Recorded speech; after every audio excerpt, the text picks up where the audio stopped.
छोटी बहू सब्जियां जल्दी काट लो, मैं इस तरफ जल्दी से चावल बना लेती हूँ।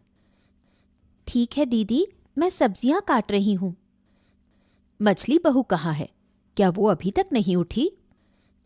पता नहीं दीदी, मैं दूसरों की परवाह नहीं करती। मुझे घर का काम करना है और मैं वही कर रही हूँ। सही कहा, बड़ी बहू होने के नाते मुझे तो इन सब बातों का ध्यान रखना ही पड़ेगा। दीदी, हर किसी की बातों में टांग अड़ाने की जरूरत नहीं है। कौन क्या कर रहा है ये उसका अपना मामला है, आपको इतनी चिंता क्यों? मुझे तो कोई चिंता नहीं मंजली, मैंने ऐसा क्या कर दिया? क्यों? अभी अभी आपने पूछा कि मछली बहू सो रही है या उठ गई। आपको ये पूछने का हक किसने दिया? तो तुम बाहर खड़ी होकर हमारी बातें सुन रही थी, फिर भी रसोई में नहीं आई। इतनी गर्मी में यहाँ आकर क्या करूं? इस 3 परिवारों के एक ही चूल्हे पर 2 लोग खाना बना ही रहे हैं, तो मेरी क्या जरूरत है? ये तुम क्या कह रही हो मंजली? हमारे 3 परिवार कहाँ है?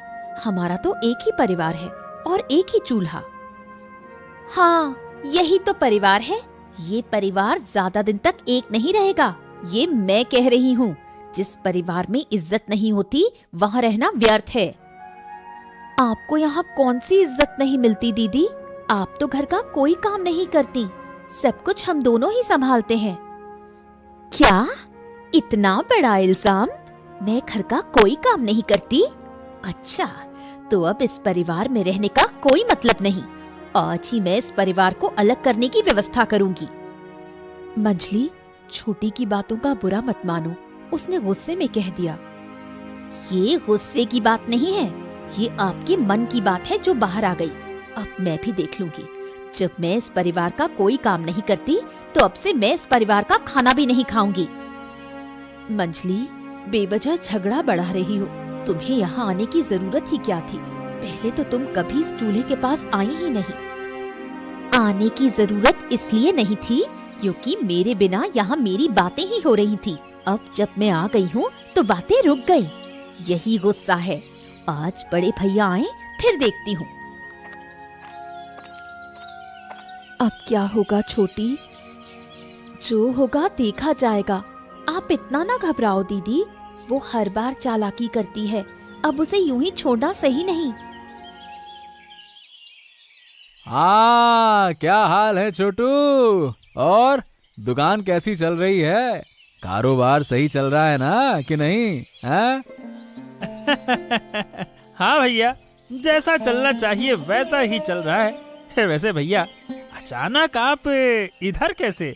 कुछ चाहिए था क्या? जरूरत तो कब से है, लेकिन पूरी नहीं हो रही। हाँ भैया बताइए, मैं कुछ कर सकता हूँ क्या? ठीक है, अब जब तुमने पूछा है तो बताता हूँ। एक बात बताओ कि आज के जमाने में एक ही परिवार में रहना तुम्हें अच्छा लगता है? अरे क्यों नहीं लगता भैया, आज के समय में संयुक्त परिवार दिखते कहाँ हैं। मुझे तो अच्छा लगता है। अरे लेकिन मुझे अच्छा नहीं लगता। अरे उस घर में रहना मुझे बिल्कुल भी अच्छा नहीं लगता। हाँ लेकिन बड़े भैया ना, वो कुछ भी। अरे अपनी पसंद नापसंद की बात बड़े भैया से कहिए ना। देखिए वो जरूर कोई ना कोई हल निकालेंगे। हाँ बड़े भैया से कहना है? बड़े भैया से कहने से कोई फायदा नहीं है। वो कोई हल वल नहीं निकालने वाले हैं। उन्हें तो हमें तकलीफ में रखना ही अच्छा लगता है। अरे तुम इतने बड़े हो गए हो फिर भी ये बात नहीं समझते हैं? आप क्या कह रहे हो भैया? बड़े भैया ने बचपन से हमें संभाला है, आज उनके बारे में आप ऐसा कैसे कह रहे हो? हैं? कुछ भी कह रहे हो आप। अरे कुछ भी कहाँ कह रहा हूँ? अरे क्यों कह रहा हूँ ये सोचो।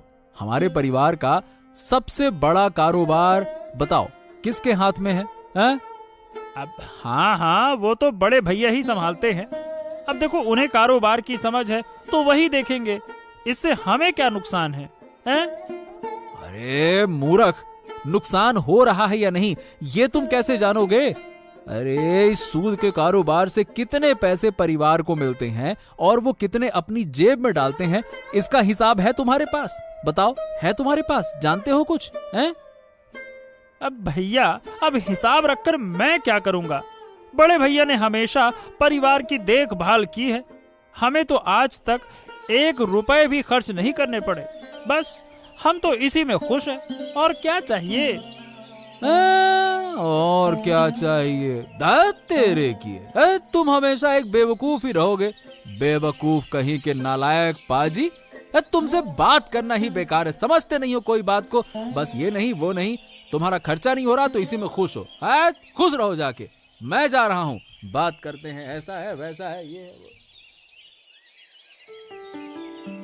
अरे क्या हो गया बाबू आपको? आप इन दिनों बहुत उदास उदास लग रहे हैं। मामला क्या है? हाँ, असल में क्या बताऊं नगेन। अरे गिन्नी के जाने के बाद से मुझे कोई भी खाना अच्छा नहीं लगता। गिन्नी के हाथ का खाना बहुत लाजवाब था। अब ये तो तुम जानते ही हो, उस खाने का स्वाद आज तक कोई मुझे पकाकर नहीं दे पाया। हाँ। अरे अरे अरे, अगर आप कहें तो मैं देश विदेश से अच्छे अच्छे रसोइये आपके लिए बुला लाता हूँ। आप बस मुझे इजाजत दीजिए। देखिए, उनके हाथ का खाना आपका दिल खुश कर देगा। हाँ। अरे नहीं रे नगेन, नहीं नहीं। देश विदेश से अच्छे रसोइये बुलाने में बहुत पैसा खर्चा होगा।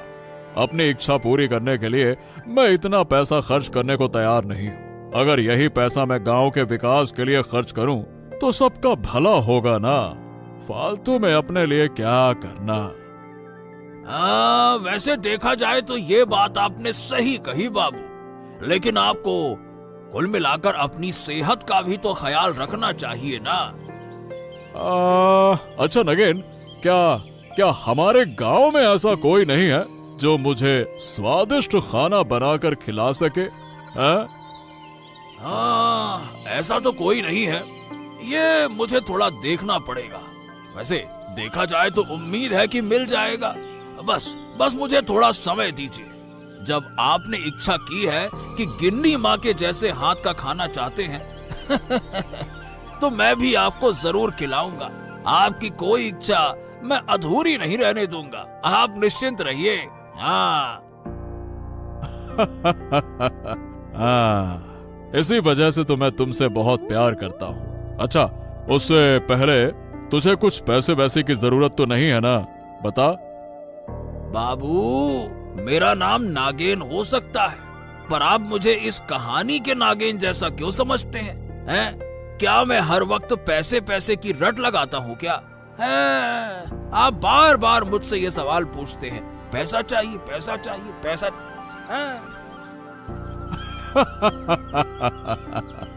अरे ठीक है ठीक है ठीक है, अब नहीं पूछूंगा, ठीक है ना? अरे रेशमा, तुम्हें आज फिर उदास क्यों देख रही हूँ? तुम्हारी दोनों देवरानी जेठानी तुमसे फिर झगड़ा कर बैठी क्या? अरे और क्या, सारा दिन ताने मारकर जीना मुश्किल कर रखा है। मैंने तो कब से कहा था कि तुम उस घर से अलग हो जाओ, अपने पति को लेकर अलग घर में अपने हिसाब से रहो, लेकिन तुमने मेरी बात मानी क्या? जब भी मैं इस बारे में बात करती हूँ तभी बड़ी और छोटी दोनों भाभियां मिलकर मुझ पर बरस पड़ती हैं, फिर ताने शुरू कर देती हैं।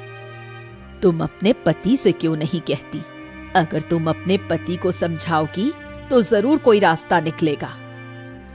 पति से कहती हूँ, लेकिन वो भी कहते हैं कि बड़े भैया घर के बड़े बिजनेस से पैसे हड़प रहे हैं।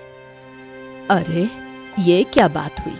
तुम सब एक ही परिवार में रहते हो और बड़े भैया तुम सबको नजरअंदाज कर ये सब कर रहे हैं। अरे बाप रे बाप, मैं होती तो उसी वक्त उस घर से निकल जाती। यूं ही सब कुछ छोड़कर तो नहीं निकल सकती, पहले परिवार की जायदाद में मेरा हिस्सा लेकर ही वहां से जाऊंगी। हाँ, ये तो तुमने सही कहा, लेकिन उस जायदाद के बंटवारे में बहुत झगड़े होंगे। क्या तुम वो सब अकेले सहन कर पाओगी? झगड़े तो एक ही बार होंगे, बार बार थोड़े ही होंगे। जो होगा मैं सह लूंगी। हाँ, सही कहा तुमने, उन लोगों को एक बार नहीं सुनाओगी तो ये तुम्हें हल्के में लेते रहेंगे। चुप रह रहकर तो उन्होंने मुझे हल्का समझ ही लिया है। अब एक बार सामना करना जरूरी है। वो दोनों भाभियां घर को अपनी बाप की संपत्ति समझती हैं। ऐसा अब नहीं चलेगा। आज रात ही इसका हिसाब किताब करना होगा। अरे क्या हुआ गिन्नी, तुम्हारा मन उदास लग रहा है? क्या बात है, बताओ क्या बात है, बोलो। बात क्या बताऊं, 3 बहुओं के एक ही परिवार में रहना अब संभव नहीं है। एक ही रसोई में खाना बनाकर रोज हम सबके बीच झगड़ा होता रहता है। अरे मुझे साफ साफ बताओ ना, किस बात पे झगड़ा होता है, बताओ। इस घर के सारे काम हम 2 बहुएं मिलकर करती हैं, मैं और छोटी। मंझली बहू कोई काम नहीं करती, उल्टा हमारे काम में कमियां निकालती रहती है। कब तक बर्दाश्त करूं? इंसान की सहनशीलता की भी कोई सीमा होती है। अरे गिन्नी, तुम इस घर के बड़े बहू हो, तुम्हें दूसरों के मुकाबले ज्यादा सहन करना पड़ेगा। हाँ, सहन तो कर रही हूँ, लेकिन कब तक? मंझली बहू अगर खुद को नहीं बदलेगी और ऐसे ही चलती रही तो परिवार में सुख शांति नहीं रह पाएगी।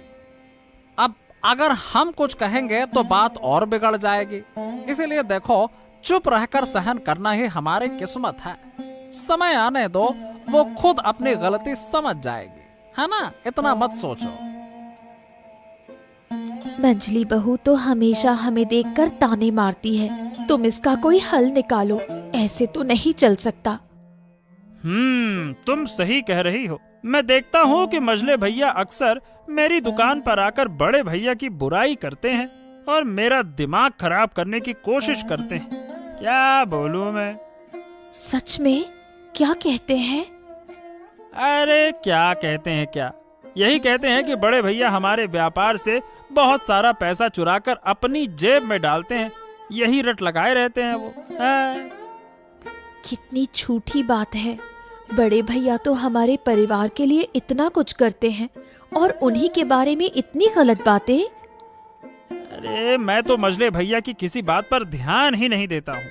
उनका कोई काम ही नहीं है, बस मेरी दुकान पर आकर मेरे दिमाग में जहर भरने की कोशिश करते रहते हैं। मैं बड़ी मुश्किल से खुद को काबू में रखता हूँ। तो तुम उन्हें दुकान पर बैठने ही क्यों देते हो? वो दोनों एक जैसे हैं। अरे तो मैं उनके सामने कुछ नहीं कह सकता ना। अरे मैं बहुत कोशिश कर रहा हूं कि छोटे को अपनी तरफ कर लूं, लेकिन वो है कि मेरी बात ही नहीं मानता। बेवकूफ कहीं का। लेकिन मुझे अब यहाँ अच्छा नहीं लग रहा है। जितनी जल्दी हो सके हमें इस परिवार से अलग करने का इंतजाम करो। अरे आज तो कुछ ज्यादा ही गुस्से में लग रही हो गिन्नी, क्या हो गया? दिन भर दूसरों की बातें सुनकर अच्छा नहीं लगता। 3 परिवार एक रसोई में खाना बनाते हैं और मुझे तो घुसने ही नहीं देते। वो दोनों अपनी मर्जी से काम करती हैं और जब मैं कुछ कहती हूँ तो सारी गलती मेरी होती है। अरे अरे अरे नहीं गिन्नी, अब और इस परिवार के साथ रहना मुमकिन नहीं है। कल ही मैं भाइयों से बात करूंगा और अब खुलकर बात करना जरूरी हो गया है। अरे मामला हद से बाहर जा रहा है। वो दोनों बहुएं हमेशा तुम्हारे पीछे पड़ी रहती हैं। ये नहीं, वो नहीं, ऐसा नहीं, वैसा नहीं, ये वो। अरे बस यार बस, अब ये सब कुछ बर्दाश्त नहीं होगा। हाँ, तुम कुछ करो, नहीं तो तुम्हारे दोनों भाई मुझे चैन से जीने नहीं देंगे।